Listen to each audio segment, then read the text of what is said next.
Hello, I'm Jerry Van Dyke. Please make a donation to the Carnegie Council's annual fund. It will directly support programs such as the video you're about to watch. These are very challenging times. Please keep the voices for ethics alive.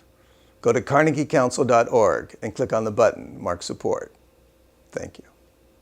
So in 1994, there was a big conference in Cairo, this United Nations conference on population that created a lot of the language and a lot of the kind of base level understandings about reproductive rights as human rights that have then been interpreted by all these courts and have kind of changed the way the whole international system works, right? So this conference was this very historic moment. And Pope John Paul II saw this coming, was incredibly concerned. You know, some people said that they had never seen him so alarmed or so upset about anything. And seeing that he wasn't going to be able to build alliances, you know, either with the United States because Bill Clinton was in power or with other European countries, he saw that there was a kind of common interest between the Vatican conception of the family and those that prevailed in the Muslim world. And so there's a quote, do you mind if I? Please. Hopefully I can get this quote quickly, but there's this fascinating quote. So he reaches out to, diplomatically, they mount this kind of full court press, right? They reach out to Iran. At one point he says, they send emissaries to Libya saying, we'll help you achieve a kind of rapprochement with the rest of the world.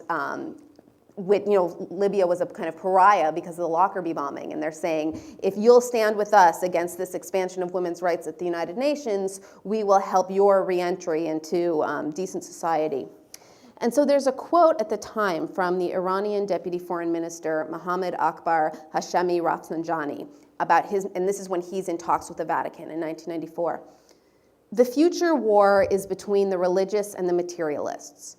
Collaboration between religious governments in support of outlawing abortion is a fine beginning for the conception of collaboration in other fields.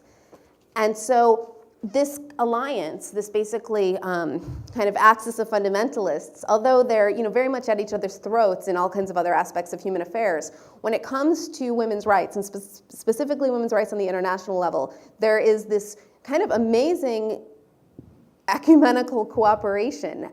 You saw it with the Bush administration when Bush delegates would be very much would be negotiating very closely with Iran and Sudan and Saudi Arabia whenever some resolution or some initiative on women's rights came up at the UN. And you continue to see it. There's actually something called the World Congress of Families, which happens every 2 years in various cities in the world, which brings together representatives of various religions and various social traditionalist movements, Mormon, evangelical, Catholic, Muslims, usually a couple rabbis, Eastern Orthodox, and they sometimes very high-level people come, high-level people from the Vatican, from the Polish government, from the Bush administration, during the Bush administration, and basically the premise of this event is that they can momentarily put aside their very severe theological differences and join hands against what they see as the real enemy, which is secularism and feminism and liberalism. And I actually see that alliance as being very clarifying because I've always believed that fundamentalists of all stripes essentially have more in common with each other than they do with liberals or moderates within their own societies. And so I think it's fascinating to see that they have realized that as well.